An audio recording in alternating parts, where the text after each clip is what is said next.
आपल्या अत्यंत व्यस्त जीवनातनं, त्रस्त वातावरणातनं, प्रशस्त दालनामध्ये आपण काहीतरी मिळवण्यासाठी येत आहोत हे नक्की आहे. कोणी गाणं मिळवायला येतंय, कोणी पूर्वरंग मिळवायला येतोय, कोणी उत्तरंग मिळवायला येतोय, कोणी कीर्तन मिळवायला येतोय, कोणी देवाला मिळवायला येतोय, कोणी नंतरचा प्रसाद मिळवायला येतोय. प्रत्येकाच्या अभिरुची या भिन्न आहे, अभिरुची भिन्न आहे. पण अभिरुची जरी भिन्न असल्या तरी सुद्धा आपण आपल्या असणाऱ्या व्यस्त कार्यक्रमातनं हे 2 तास बाजूला काढून येतात. याचा अर्थ जर आपल्याला वेळेची किंमत आहे, आपल्याला कामाची किंमत आहे, तर आपण आपल्या आयुष्यातले 2 तास फुकट घालू का? 2 तास फुकट घालू? ज्याला वेळेची किंमत आहे, हा तुम्ही बिल गेट्सला विचारा, त्याला वेळेची किंमत त्याला माहिती आहे. बिल गेट्स त्याच्या सेकंदाला काही हजार रुपये पगार आहे, त्याच्या एका सेकंदाला काही हजार रुपये पगार आहे. त्यामुळे त्याला वेळेची किंमत त्याला आहे, त्याला वेळेची किंमत आहे. तसं आपल्याला जर वेळेची किंमत आहे तर आपण आपल्या आयुष्यातले 2 तास काढून इथं येत आहे. म्हणजे इथं 1.5 तास घालवणार, यायला अर्धा तास, जायला अर्धा तास, म्हटल्यानंतर 2.5 तास तुम्ही तुमच्या आयुष्यातले वेगळे काढताय. म्हटल्यानंतर काहीतरी पदरात पडायला पाहिजे का नाही? कशासाठी येतं इथं? तर तुम्ही आनंद घेण्यासाठी येत. आनंद की जो नित्याच्या व्यवहारामध्ये तुम्हाला मिळत नाही असं तुम्हाला वाटतंय आणि तो इथं आल्यानंतर मिळेल अशी तुमची अपेक्षा आहे, म्हणून तुम्ही इथं येत आहात. किंबहुना मीही तेवढ्यासाठीच इथं आलेला आहे, मीही तेवढ्यासाठी. आता तो जर आनंद मला मिळवायचा असेल तर आधी तो माझ्यामध्ये आहे याची मला अनुभूती व्हायला पाहिजे. तो आनंद माझ्यातच आहे याची अनुभूती मला आली पाहिजे. कारण तो जर माझ्यात नसेल तर मला मिळेल कसा? मिळेल कसा? तो माझ्यातच आहे ना, माझ्यापासूनच निर्माण झालेला आहे. आणि माझ्या अंतरंगामध्ये राहणारा जो अव्यक्त असणारा भगवान पांडुरंग आहे, त्या अव्यक्त निराकार निर्गुण परब्रह्माला मी माझ्यासारखा सगुण साकार केला, म्हणजेच मी माझ्या आनंदाला आकार दिला ना, म्हणजेच मी माझ्या आनंदाला आकार दिला. आनंद अव्यक्त आहे, बरोबर ना? सुख असेल, आनंद असेल, समाधान असेल, शांती असेल, तृप्ती असेल, वैराग्य असेल, विवेक असेल, वगैरे वगैरे, या ज्या सगळ्या वृत्ती आहेत त्या सगळ्या काय आहेत? या सगळ्या अव्यक्त आहेत. त्या इंद्रियांच्या मार्फत व्यक्त होत आहेत. आणि अव्यक्ताची पूजा करता येत नाही का? अव्यक्त हे निर्गुण निराकार आहे. मग अव्यक्ताची पूजा करता येत नाही, म्हणून अव्यक्त असणाऱ्या परमेश्वराला मी व्यक्त केला. कशासाठी? तर माझ्यासारखा मी त्याला बनवला, म्हणजे मला त्याची पूजा करता येईल. याचा अर्थच मी माझ्या अंतरंगामध्ये राहत असणाऱ्या अव्यक्तशील असणाऱ्या आनंदाला व्यक्त केला. व्यक्त. आता हा व्यक्त झालेला आनंद अनुभवायचा असेल तर मराठीत म्हण, पोहऱ्यातच नाही तर आड्यात कुठून येणार? बरोबर ना? आड्यातच नाही तर पोहऱ्यात कुठून येणार अशी म्हण आहे. आड्यातच नाही तर पोहऱ्यात कुठून येणार अशी जर मराठीतली म्हण आहे, तर आनंद माझ्यातच नसेल तर समोरचा आनंद दिसणार कसा? मग तो समोरचा आनंद अनुभवायचा असेल तर माझ्यातला आनंद मला जनरेट केला पाहिजे, जागा केला पाहिजे. आणि तो माझ्यातला आनंद जागा करण्याचं उत्तम साधन कीर्तन आपलं श्रीराम जय राम जय राम श्रीराम जय राम जय राम. ते भगवंताचं नाव आहे. म्हणून कीर्तनाला बसल्यानंतर म्हणत जावं, कुंडली गौरा श्री ज्ञानदेव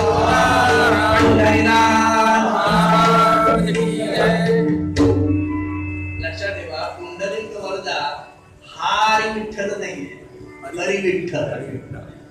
त्यामुळे आपण बहुतांशी म्हणजे सगळे वारकरी सुद्धा किंवा कीर्तनकार सुद्धा हारी विठ्ठल म्हणतात. हारी नाही येते, हरी विठ्ठल, हरी विठ्ठल. हे भगवंताचं चैतन्य स्वरूप, जे निखळ आनंद स्वरूप आपल्यामध्ये वावरते, त्या निखळ स्वरूप असणाऱ्या आनंदाकडे बघून ज्ञानराज माऊली एखाद्या वेळेला म्हणत असे, तुझी सेवा करीन मनोभावे, असं माऊली शब्द केला. अर्थात मगाशी आमचा एक विषय झाला होता, एक सुंदर महाराजांनी असं काहीतरी काय म्हणतात त्याला, आमच्या समोर दही ठेवलं, घुसळण्यासाठी 4 माणसं ठेवली ती घुसळायला. त्याच्यात एक सुंदर नवनीत बाहेर येण्याचा विचार करत होतो, पण तेवढ्यामध्ये गप्पा थांबल्या, नाही तर नवनीत बाहेर आलंच असत. संत अनुभवायचं असेल तर आधी संतत्व यावं लागतं. संतत्व घेतल्याशिवाय संतत्व दिसत नसतं. ज्याला आमच्या माणिकप्रभू महाराजांनी शब्द केला, तुम्हाला राम बघायचा असेल तर आधी राम व्हा, मग राम बघा. राम झाल्याशिवाय राम दिसत नसतो. राम झाल्याशिवाय राम दिसत नाही. हे राम होणं म्हणजे काय आहे? राम झाल्याशिवाय राम दिसत नाही, संत झाल्याशिवाय संत ओळखता येत नाही. हे काय आहे? तर त्याला माऊलींनी या अभंगामध्ये फार सुंदर शब्द ठेवलाय, फार सुंदर शब्द. त्याला माऊलीने शब्द ठेवला रंगून जाणे, असा शब्द ठेवला. रंगून जाणे. जोपर्यंत तुम्ही स्वतः रंगत नाही ना, तोपर्यंत चित्र स्पष्ट होतच नाही. हो, चित्रकाराचे हात जोपर्यंत रंगाने भरत नाही ना, तोपर्यंत कॅनव्हास वरती रंग उतरतच नाही. एखादी जर बाई म्हटली ना की मला हाताला पीठ न लावता कणिक मळायची आहे, तर म्हटलं ती आता फूड प्रोसेसर हा विषय वेगळा बरं का, म्हणजे तो अपवादाचा विषय. ती फूड प्रोसेसर मधनं कणिक काढल्यानंतर सुद्धा हाताने थोडी एकसारखी करावी लागतेच. ते डायरेक्ट काढून काय पोळ्याला आणता येत नाही. म्हणजे हाताला कणिक न लावून देता मी कणिक मळीन असं जर कोणी म्हणेल तर ते शक्य आहे का? याचा अर्थ जोपर्यंत मी त्याच्यामध्ये जात नाही तोपर्यंत ती गोष्ट साध्य स्वरूपामध्ये माझ्या समोर येतच नाही. साध्य स्वरूपात माऊलीने त्याच्यासाठी शब्द केला की सेवा जर करायची असेल तर माणसाच्या ठिकाणी काही गोष्टींची पूर्तता ही असावी लागते. ज्याला सेवा करायची, सेवा करण्यासाठी सगळ्यात महत्वाची गोष्ट म्हणजे लाज सोडता आली पाहिजे. लाज सोडता आली पाहिजे म्हणजे तुम्हाला निर्लज्ज होता आलं पाहिजे. लाज सोडता आली पाहिजे. आज माझं जे सगळं आहे ना ते माझं हातचं राखून आहे. मी सगळ्यांच्या मध्ये मिसळतोय पण माझं हातचं राखून मिसळतोय. हातचं सोडून मिसळत नाही. हातचं सोडून नाही मिसळत. मी प्रत्येकाच्या मध्ये राहीन, खाईन, पिईन, येईन, जाईन, उठीन, बसीन, सगळं करीन पण माझं ठेवून माझं सोडून मिसळायला मी तयार नाही. मी मला विसरायला तयार आहे. त्याच्यासाठी म्हणून काय 4 लोकांच्या शिव्याशाप खावे लागतील. अरे तू कोण आणि काय करून राहिला. मी माझं ठेवून करतो. जे महाराज उदाहरण द्यायचे. पुढे एक मोठा जज, त्या जजला महाराजांच्याकडे गेला. महाराज खरोखरीच रामामध्ये रंगून जावं असं वाटतंय. रामाशी एकरूप होण्याची इच्छा आहे. या कोर्टाच्या कचेऱ्यांमध्ये कंटाळा आला म्हटला. कारण तीच भांडणं, तेच हे सारखं सारखं म्हणे वादी प्रतिवादी, हा त्याला शिव्या घालतोय, तो याला शिव्या घालतोय. म्हटलं हा असाच आहे, तो तसाच आहे. ते सगळं मला ऐकून घ्यावं लागतं आणि ते इतकं मनापासून ऐकून घ्यावं लागतं की रात्री झोपेत सुद्धा आठवतो. का सगळं मनापासून ऐकून घ्यावं लागतं. कारण याचं म्हणणं काय तेही मला टिपून घ्यायचं, त्याचं म्हणणं काय तेही टिपून घ्यायचं, त्याच्यावरती सारासार विचार करायचा, तो विचार करून निर्णय द्यायचा. म्हणजे मला किती त्याच्यामध्ये रंगावं लागतं ना.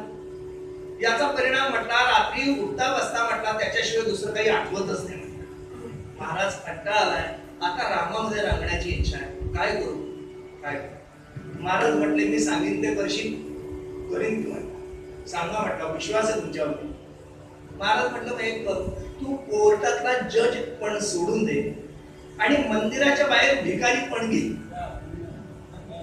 मंदिराच्या बाहेर भिकारी पण घे आणि कोर्टातला जज पण सोडून दे. याचा विश्वास महाराजांना. बरं म्हटलं चालेल महाराज. आणि राजीनामा डेअरिंगला ना त्याला सुद्धा असं कोणी सांगितल्यानंतर ते लगेच स्वीकारायचं. डेअरिंग लागतं त्याला. त्यांनी सोडलं जज पण. आणि खरोखरीच हा त्या मंदिराच्या बाहेर भिकारी बसतात. ते कसे राहतात, कसे बसतात, त्यांचे कपडे कसे असतात वगैरे वगैरे सगळे एक 8-10 दिवस अभ्यास केला सगळा. आणि त्यांच्या समोर एक दिवस जाऊन बसला. पण आता हा जज, याची भाषा आणि त्यांची भाषा वेगळी. ती पण भाषा आहे एक, म्हणजे त्यांच्यासारखं बोलता यावं लागतं. हा त्यांची सारखी भाषा शिकला महिनाभरामध्ये. त्यांच्या हो दादा, हो मामा, हो काका, हो द्या, हो शिकला त्यांच्यासारखं सगळं. बसला त्यांच्या. 6 महिने हा त्या भिकाऱ्यांच्या मध्ये. 6 महिन्यानंतर काय याचं दुर्दैव म्हणा, भाग्य म्हणा, काही म्हणा, एक दिवस महाराज त्या मंदिरात आले. मंदिरात सगळे भिकारी बसले. महाराज आले तेव्हा दर्शन वगैरे झालं. वा, सगळे भिकारी. आता महाराज आलेत काय सामान्य नाही. प्रत्येकाला खुश करणारे महाराज. कोणाला काही नाही असं म्हणणार नाही, प्रत्येकाला देणार. प्रत्येक भिकारी आपला ताट घेऊन पुढे महाराज महाराज सुद्धा कोणाला काही नाही. प्रत्येकाच्या ताटलीत महाराजांनी ठेवलं. हा तिथं बसलेलाच आहे. महाराज तिथे गेले. महाराज ओळखलं मला, ओळखलं मला. अरे कोण तू? तुम्ही नाही मला सांगितलंच, तू जज पण सोड आणि भिकारी पण घे. तो मी जज. तो म्हटला मी जज. महाराजचं वाक्य आहे. महाराज म्हटले लेका देहानी म्हणजे कपड्यांनी जज पण सोडलंस पण विचारांनी जज राहिलास की. विचारांनी जज राहिलाच तू. सोडणं एवढं सोपं नसतं. परिणाम लाज सोडता आली पाहिजे. सद्गुरूंच्या समोर किंवा ज्याची तुम्हाला सेवा करायची ना त्याच्यासमोर तुमची लाज सोडता आली पाहिजे. वेळ प्रसंगी 4 लोकांत त्यांनी तुमची निर्भत्सना केली तरी ती तुम्हाला पचवता आली पाहिजे. 4 लोकांत त्यांनी जर तुम्हाला टाकून बोलला तर ते तुम्हाला स्वीकारता आलं पाहिजे. अनेक उदाहरण आहेत त्याच्यावर, म्हणजे माझ्याकडेही आहेत, तुम्हालाही माहिती असतील. पण मी उदाहरण सांगत बसलो तर माझा पूर्वंग इथंच अडकून राहील, पुढे जाणारच नाही, इथंच अडकून. म्हणून वेळ प्रसंगी निर्भत्सना ही तुम्हाला सहन करावी लागते तिथं. त्याच्यासाठी तुम्हाला दुसरा गुण लागतो म्हणजे तितिक्षा. तुमच्याकडे तितिक्षा असावी लागते समोरच्याची सेवा प्राप्त करून घ्यायला आणि समोरच्याच्या सेवेमध्ये ती संपन्नता यायला तितिक्षा नावाचा दुसरा गुण लागतो. तितिक्षा. महाराज आमच्या तुकाबाईंच्याकडे जेव्हा गेले तेव्हा वण वण वण वण फिरत म्हटला अख्खा भारत महाराजांनी पायातले घातला गुरु मिळण्यासाठी. आणि ज्या वेळेला गुरु कुठं आहे हे कळलं तेव्हा गेल्यानंतर 9 महिने महाराज झोपले नाहीत. झोपले नाही. आपल्या गुरुच्या समोर 9 महिने महाराज उभे राहतात. का? कधी त्यांची इच्छा होईल आणि कधी माझ्यावरती गुरु कृपा करतील माहिती नाही. ते सांगतील ते सगळं करत राहिले. खूप सुंदर चरित्र आहे महाराज. तितिक्षा. तिसरा महत्वाचा गुण आहे त्याच्याकडे विनम्रता ही अपेक्षित आहे. विनम्रता. रुजुता ज्याला म्हटलेलं आहे, जी अर्जुनाकडे होती म्हणून गोपाल कृष्णाने त्यालाच म्हटलं गीता सांगितली रुजुता आहे. अर्जुन या शब्दाचा अर्थ रुजुता आहे. तिच्याकडे रुजुता आहे म्हणजे कमीपणा घेण्याची धारणा आहे. रुजुता. सेवा करणाऱ्या माणसाकडे अनंत गुणांची यादी सांगितली आहे. त्याच्यातले हे काही मोजक्या विषय आहेत. पण या सगळ्यामध्ये अपेक्षित असणारी स्थिती महाराजांनी सांगितली की मला देवा तुझी सेवा करायची आहे. का करायची? त्याचं कारण मागमोसा करताना महाराजांनी उत्तर दिलंय, माझं मन गोविंदी रंगलंय. माझं मन गोविंदात रंगलंय. रंगणं म्हणजे काय? रंगून जाणं म्हणजे काय? मराठीत अगदी भावगीत प्रसिद्ध आहे. रंगुनी रंगात साऱ्या रंग माझा वेगळा. पैरवी.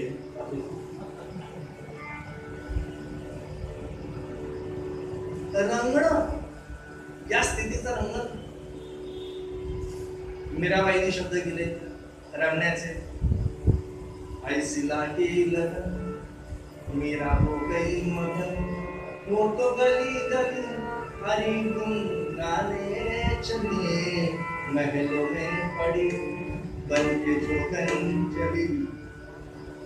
मीरा रानी दीवानी कहने लगे ऐसी लागी रंगणे. काय रंगू नये? रंगण्याचं वैशिष्ट्य सांगितलं. रंगण्याचं बादलीभर पाण्यामध्ये थेंबर रंग घातला तर पाण्याचा रंग बदलत नाही का? बादलीभर पाण्यात थेंबर रंग घातला. लहान मुलांना रंगपंचमीच्या दिवशी सवय असते त्या बादलीभर पाण्यामध्ये रंग घालायचा आणि तो पिचकारीने सवय. पण बादलीभर पाण्यामध्ये रंग घातल्यानंतर पाण्याचा रंग बदलत नाही असं होतं का? रंग बदलतोच की. पण खऱ्या अर्थाने पाण्याचा रंग बदलला का?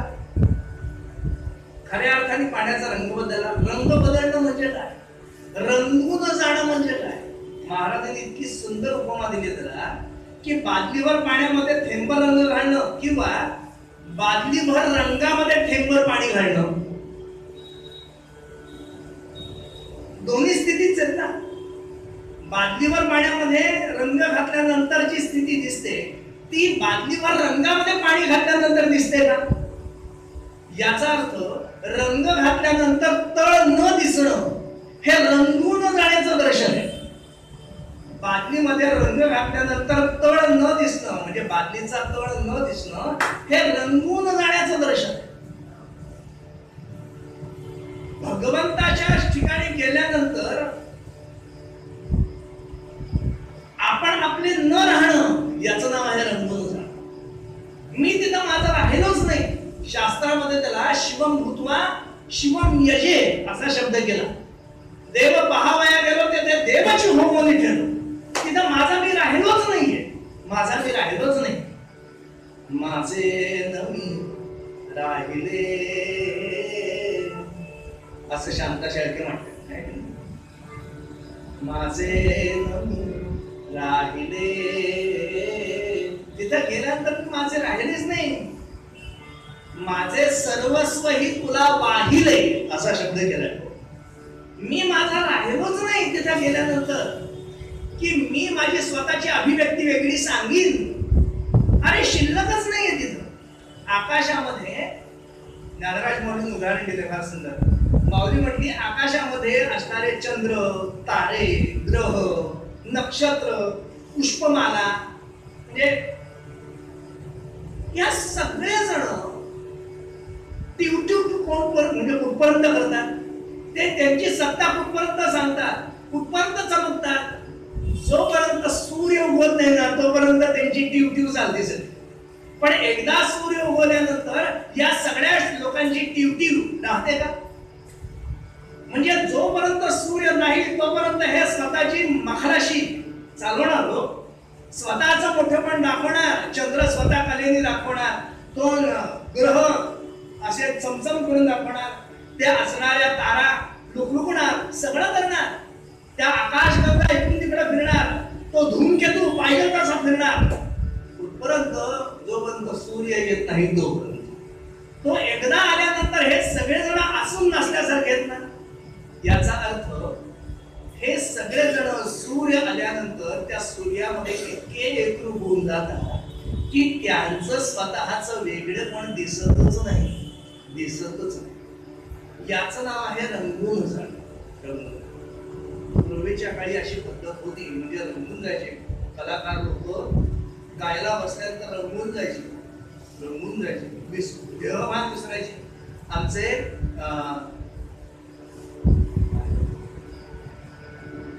एक गायक होते, ते गायला बसल्यानंतर त्यांना पान खायची सवय होती. पान आणि असा डबाच भरून ठेवायचे पानाचा. आमचे सामता प्रसादजी सुद्धा असेच होते. अर्थात त्यांचा डबा वेगळा होता, यांचा पानाचा डबा होता. तो पान तोंडात टाकायचं आणि गायला बसायचं. पान तोंडात, बरं तोंडातलं पान थांबवायचं नाही, गाणार नंतर तसेच. याचा परिणाम ते गाण्यामध्ये इतके रमून जायचे की ते निर्माण झालेली लाळ गिळायची विसरायचे. याचा परिणाम मीटर गेज, ब्रॉड गेज सगळ्या लाईनी धावायच्या. त्या अंगावरून अशा सगळ्या लाईनी धावायच्या आणि ते नंतर पायामध्ये थारोळं साठायचं. ते पायाला ओलं लागलं, अरे किल्ला हो गया असं नंतर ओरडायचे. पण तोपर्यंत त्यांना देहभान नसायचं, त्या गाण्यात रंगून गेलेले असायचे. तिथं स्वतःची अभिव्यक्ती, स्वतःची ओळख वेगळी राहिलीच नाही पाहिजे. म्हणून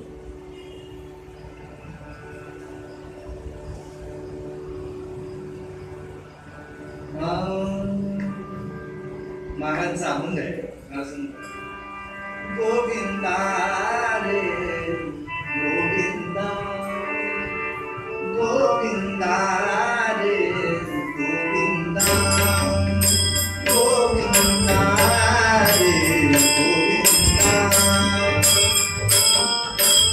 छंद तुझा चढला देवा, छंद तुझा चढला देवा, कसा हरी सापडा.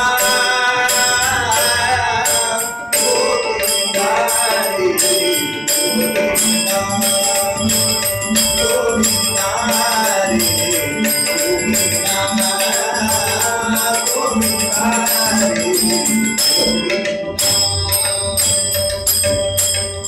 महाराज म्हणते त्याचा छंद लागल्यानंतर ना मला दुसरं आठवतच नाही. म्हणजे दुसऱ्याची आठवणच न होणं हे एकाशी एकरूप होण्याचं दर्शन आहे. दुसऱ्याची आठवण झाली की पहिला गेला किंवा पहिला गेला म्हणूनच दुसऱ्याची आठवण झाली, अन्यथा दुसरा आठवणीला येणारच नाही.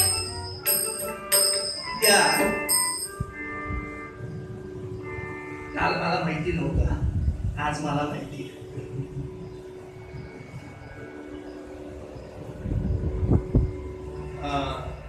गोपाळकृष्णांचे चरित्र प्रसंग का ते राधा आणि गोपाळकृष्ण कदंब वृक्षाच्या खाली बसले आणि कदंबाच्या खाली बसले असताना दोघांचा संवाद चाललाय. एकांतामध्ये दोघांचा सुंदर संवाद चाललाय. गोपाळकृष्ण 8 वर्षाचे आहे आणि राधा त्याच वयाची आहे. 8 वर्षाच्या मुलांच्या मधल्या गप्पा ह्या 22-24 वर्षाच्या पोरांच्या नसतात. त्यामुळे डोळ्यासमोर चित्र उभं करताना 8 वर्षाच्या मुलाचं करायचं, 22-23 वर्षाच्या पोराचं नाही. दोघांचा सुख संवाद चाललाय, आनंदाच्या गप्पा.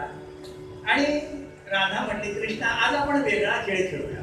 वेगळा खेळ काय खेळायचं? काय? राधा म्हटली, कृष्णा असं आज करायचं, तू राधा व्हायचं आणि मी कृष्ण होणार. तू राधा व्हायचं आणि मी कृष्ण होणार.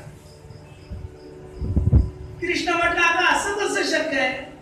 अगं शेवटी तू आणि मी आपण भिन्न आहोत. नाही नाही नाही, आज असं करायचं की फक्त भूमिका बदलायची. म्हणजे तू राधेची भूमिका घ्यायची आणि मी कृष्णाची भूमिका घेणार. म्हणजे दररोज कसं तू मला खेळवतोस, आज मी तुला खेळवणार. तू राधा व्हायचंस आणि मी कृष्ण होणार. चालेल? कृष्ण म्हटलं चालेल. चालेल, बघ हा नंतर नाही म्हणशील. नाही नाही, खेळायचं ना, खेळायचं. आणि आमच्या राधेने केलं काय, आपला सगळा शृंगार भगवान गोपाळकृष्णाला दिला आणि गोपाळकृष्णाने राधेचे सगळे कपडे घातले, तो शृंगार केला राधेचा.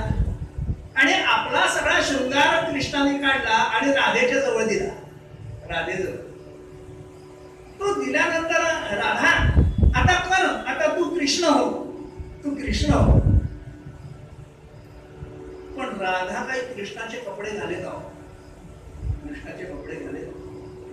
कृष्ण म्हटलं, तू मला म्हटलीस ना राधा हो म्हणून, मी राधा झालो, पण आता तू कृष्ण हो. त्या राधेचं उत्तर आहे फार सुंदर. कृष्णा, तू समोर असल्यानंतर मी राधा राहतच नाही रे. तू समोर असल्यानंतर मी राधा राहतच नाही, मी कृष्णच होऊन जाते. त्यामुळे मला कृष्ण व्हावं असं वेगळं लागतच नाही. तू समोर असला की मी कृष्णच होते, मी कृष्णच होते. एकात्मतेचं जे दर्शन आहे, रंगण्याचं जे दर्शन आहे ना, निरहंकाराचं जे दर्शन आहे ते रंगण्यामध्ये आहे. स्वत्वाचं विसर्जन हे रंगण्याचं दर्शन आहे. मीत्वाचं विसर्जन हे रंगण्याचं दर्शन आहे. स्वतःच्या ओळखीचा नाश होणं याचं नाव आहे रंगणं. असं मी रंगून गेले कोणाच्या? गोविंदात. मी गोविंदात रंगून गेलो म्हणून मला तुझी सेवा करायची. आता मला सांगा, मी जर रंगून गेलो असेल तर मी माझा राहिलोच नाहीये. लहान मुलं खेळत असतात ना, ग्राउंडवरती खेळत असतात आणि खेळता खेळता त्या कुठंतरी चिखलामध्ये फुटबॉल खेळायला खूप आवडतो पोरांना, मजा असते त्याच्यात. ते खेळता खेळता खेळता कुठेतरी तो चिखल पाहायला लागतोय, हा चेंडू त्याला मार, त्याचा चेंडू ह्याला मार. तर मारता मारता म्हटलं कुठंतरी त्या मातीतला दगड त्याच्या पायाला लागतो, पायाचा टवका उठतो. त्याला कळतं का? त्याला ते त्यावेळेला कळत नाही, त्याला ते नंतर कळतं. का नाही कळत तेव्हा? कारण तो त्या खेळामध्ये इतका रमून गेलेला असतो की त्याला त्याचं देहभान सुद्धा माहिती नसतं. तो देहभानात हरवलेला असतो, इतका तो रमून गेलेला असतो. रमून गेला. आमचे जुने कीर्तनकार उदाहरण द्यायचे, हा ज्याची जी आवड असते ना, तो त्या विषयामध्ये इतका रंगून जातो की तो काय करतो हे सुद्धा त्याच्या लक्षात राहत नाही. तो काय करतो हे लक्षात राहत नाही. दोन बुद्धिबळपट्टू काय एकदम मुटकी आली त्यांना. दोघं ते खेळायला बसले आणि त्या सोंगट्या मांडल्या खेळतायत. ह्याचा उंट मारता येतो, त्याचा हत्ती मारतोय, हा त्याचा घोडा मारता येतो, त्याचा वजीर मारतोय. चालेल दोघांचं एकमेकांशी रंगून गेले. किती वेळ खेळतात त्यांनाच माहिती नाही. बरं, त्याच्यातल्या एकाला ती सुपारी खायची हौस. आणि त्याची ती चमची, त्याच्यातला तो आडकित्ता, ते सगळं चालू. त्याचा परिणाम ते सुपारी खातोय, इकडं हा मार त्याला मार, ह्याला कर त्याला कर चालत. आणि करता करता ते पुन्हा जेव्हा डाव मांडायची वेळ आली, अहो त्याच्यामध्ये तो उंट कुठं दिसेल, उंट दिसेल, उंट गेला कुठं, उंट गेला कुठं, उंट गेला. हा बघतो बघ, म्हटलं तुझ्या मांडी खाली गेला असेल आणि इकडं बघ तिकडं बघ. शेवटी जो समोर बसला होता ना त्याच्या लक्षात का, कारण त्या चमचीतनं सुपारी कातरून कातरून कातरून शेवटी त्या उंटाचा पाय राहिलेला होता आणि तो पाय दिसत होता त्या उंटाचा. हा म्हटलं अरे उंट सापडला. कुठे, तुझ्या पोटात. म्हणजे अरे लेका सुपारी म्हणून कातरून म्हटलं तू उंट खाल्ला असले का. माणूस सुपारी म्हणून उंट खातोय, या दोन्हीची चव भिन्न आहे हे सुद्धा तो विसरून गेला. इतकं रंगून जाणे, इतकं. किती रंगण हो, किती रंग. महाराज म्हणतात असा जर मी रंगलो असेल तर तुझी सेवा करायला मी वेगळा कसा राहील. तुझी सेवा करायला मी वेगळा राहायला पाहिजे ना. मी वेगळा राहिलोच नाही, मग तुझी सेवा करू कशी. आणि त्याच्याही उपाय माझं मन रंगलंय कोणाच्या, तर गोविंदाच्या. आता जर गोविंदात मन रंगला असेल तर तुझी सेवा करू कशी, कशी करू सेवा. का, पण गोविंद या शब्दाचा अर्थच आहे गोविंद. गो म्हणजे, गो या शब्दाचे अनेक अर्थ आहेत. गो म्हणजे पृथ्वी, गो म्हणजे इंद्रिय, गो म्हणजे पशु किंवा गाय. गो या शब्दाचे अनेक अर्थ आहेत.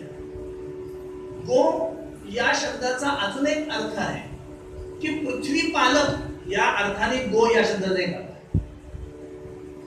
आणि विंद, विंद विंदते तत्स्वरूपता. विंद म्हणजे एकरूप करणारा, चेतना युक्त असणारा, संपूर्ण विश्वाला चेतन स्वरूप जो आहे तो आहे विंद. तो विंद. विंद म्हणजे जाणणं, आणि विंद म्हणजे जाणण्यायोग्य असा. जाणण्यायोग्य म्हणजे पृथ्वीला जो विंद आहे, विंद या शब्दाचा अजून एक अर्थ आहे, विंद म्हणजे पूज्य. विंद म्हणजे पूज्य, जो पृथ्वीला पूज्य आहे. दुसरा अर्थ आहे जो गायी गोपाळांचं पालन करणार आहे, त्यांच्यामध्ये चेतना देणार आहे, त्याचं नाव आहे विंद. आणि तिसरा अर्थ आहे गो म्हणजे इंद्रिय, इंद्रियांना चेतना देणारा आणि इंद्रियांना चालना देणारा, म्हणून गोविंद असा अर्थ. आता चालना देणारा जो असतो तो चेतन स्वरूप आहे. चेतना कुठे असते, चैतन्याच्या ठिकाणी चेतना असते. चैतन्याच्या ठिकाणी चेतना असते, चेतनेच्या ठिकाणी चैतन्य असतच असं नाही. चैतन्याच्या ठिकाणी चेतना असते. दोन्ही भिन्न गोष्टी ना. चैतन्यामध्ये चेतना आहे, पण चेतनेमध्ये चैतन्य असेलच असं नाही. उदाहरणार्थ, गेलेल्या व्यक्तीचा आपण फोटो लावतो, गेलेल्या व्यक्तीचा फोटो लावतो, किंवा अगदी गेलेली व्यक्ती सुद्धा आहे, तिथे बाबांचा फोटो आहे, नाना महाराजांचा फोटो आहे. चेतना आहे का त्याच्यात? चेतना आहे. पण त्यांच्या समोर गेल्यानंतर चैतन्य प्रतीत होतं ना. त्यांच्या पुढे गेलं की चैतन्य प्रतीत होतं. हा समोर बसलेला पांडुरंग आहे, चेतना आहे का त्याच्यात? त्याच्यात चेतना नाहीये. पण त्याच्या समोर गेल्यानंतर तुमच्यातलं चैतन्य जागृत होतं ना. चैतन्य जागृत. चेतनेमध्ये चैतन्य असेलच असं नाही, पण चैतन्यामध्ये चेतना ही आहेच आहे, आहेच आहे. म्हणून चैतन्य स्वरूप असणारा गोविंद, त्याच्यापासून इंद्रियांना जी चेतना मिळतीये, महाराज म्हणतात तो आहे गोविंद. असा इंद्रिय चालक, विश्वचालक, पृथ्वीपती,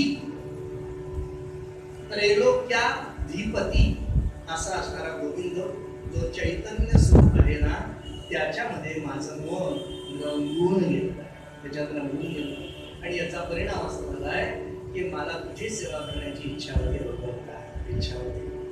भगवंत म्हटला हरकत नाही, तुला यांची सेवा करायची आहे, म्हणजे माझी सेवा करायची आहे. पण त्या गोविंदामध्ये मन रमण्यासाठी केलंच काय?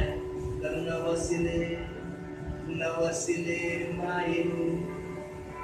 मी नवस केला. लक्षात ठेवा, नवस कोण करतं? नवस कोण करतं? हा मजेशीर माऊली जे आहे शब्दांमध्ये काय आहे, नवस कोण करतो? जो अपूर्ण असतो ना तो नवस करतो. जो अपूर्ण आहे, ज्याच्याकडे कमतरता आहे ना तो नवस करतो. जो परिपूर्ण आहे तो नवस करेलच कशाला? जो परिपूर्ण आहे आणि त्याला नवस करायची गरजच नाहीये. अपूर्ण त्याला, जे माझ्याकडे नाहीये ते मला मिळावं म्हणून मी प्रयत्न करतो ना. नवस हा तेवढ्यासाठी केला जातो. पोरं बाळ होत नाही म्हणून देवाला नवस केला जातो का? मला जर पोरं बाळ असते तर मी नवस केला असता का मला देवा पोरग दे म्हणून? मी केलाच नसता. याचा अर्थ अपूर्णता हे नवसाचं दर्शन आहे. नवसाचं तुमच्या समोर येणारं जे दर्शन आहे ते अपूर्णता आहे. मग महाराज म्हणतात, जर माझं भगवंतामध्ये मन रंगून गेलं आहे तर मी अपूर्ण कसा राहीन? अपूर्ण राहीनच कसा? का? कारण चैतन्यामध्ये जर एकरूप झाल्यानंतर माझा मी राहतच नसेल, याचा अर्थ मी परिपूर्ण होत असेल, माझ्यामध्ये कमतरता काही राहतच नसेल, तर नवस करण्यासाठी कमतरता अपेक्षित आहे. कमतरता अपेक्षित आहे आणि ती कमतरताच माझ्यात राहिली नाही. पण तरी मी म्हणतो, नवसिले नवसिले माई पंढरीचे दैवत विठ्ठले नवसे. असा माऊली शब्द केला.